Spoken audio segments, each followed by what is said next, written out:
First votes of the 2020 race for the White House will be cast today in the Iowa caucuses. Polls indicate it could be a fight to the finish for the Democrats. The candidates spent the weekend making a final pitch to voters, and that does include Minnesota Senator Amy Klobuchar. Jason is live with us this morning down in Des Moines. And Jason, you sure have been putting the miles on that car all over Iowa, following the senator and following some really cool Minnesotans that are down there in Iowa, too. How are you? I'm doing well, Heather. I tell you what, Senator Amy Klobuchar wishes she were right here in the Waveland Cafe this morning instead of being in Washington, D.C. For the impeachment trial. 3 of the top candidates back in D.C. instead of being here because of their duties for the impeachment. I'll tell you what, here at the Waveland Cafe, and you can see it is hopping in here this morning. The conversation is half about the Super Bowl.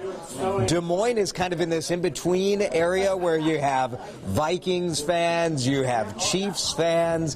So the Chiefs fans, of course, are celebrating. And we'll see tonight which voters here are going to be celebrating that their candidate came out on top. We were in Mason City yesterday with Senator Amy Klobuchar, also in the suburbs of Des Moines, where last night she had a Super Bowl party in front of a packed room at a barbecue restaurant.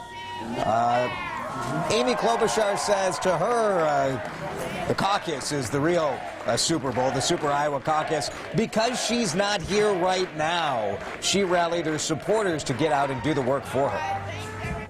I'm going to ask you to call every people, go to more doors, get your friends out at the caucuses, get people to go to caucuses that you never thought would go to caucuses. Get them out there. All of the candidates making that same push today. As I mentioned, all of the senators, Bernie Sanders, Elizabeth Warren, in D.C. Surrogates have been here instead. Elected officials, family members, Minnesota's governor and lieutenant governor both here. I asked them if they thought Iowans would be receptive to hearing a couple of elected officials from Minnesota telling them who to vote for. The thing that I say I'm most impressed with is how thoughtful people are about this. There's undecideds in there and they want to hear, and I think you're right about a surrogate coming in. I approached it being a school teacher, and I think looking at it how folks, as they talk to us as governor and lieutenant governor, what's going to impact their life. And they're talking about results. They're talking about somebody's going to have to heal this country and bring us together. I was just talking here at the cafe to my friend over here, a former Owatonna, an Owatonna native. And we were talking about expectations, right? You said it's all about expectations. All about expectations. All about expectations. I predict Amy's going to do well. What do you predict? I predict Amy's going to do well. All right, there. Former resident of Iowa, Des Moines. Yeah. Her message is resonating. Well, we'll see today, right? It is really about expectations. She has said that as well. She doesn't need to win. She doesn't need to come in the top 3 even. Right. If she's in the top 5 and close, absolutely, that'll be good. And can I say hello, Mom? I hope you can say hi to Mom. Yes, absolutely. Klobuchar has lined up all the endorsements, right? She has the support of more state legislators here in Iowa than any other candidate. But everybody we're talking to, campaign people, regular voters, they're saying people are making up their minds in the very final moments, and some may change their mind in the caucus room tonight. Every campaign has tried to get your caucus vote? Well, sure. Yeah, everyone.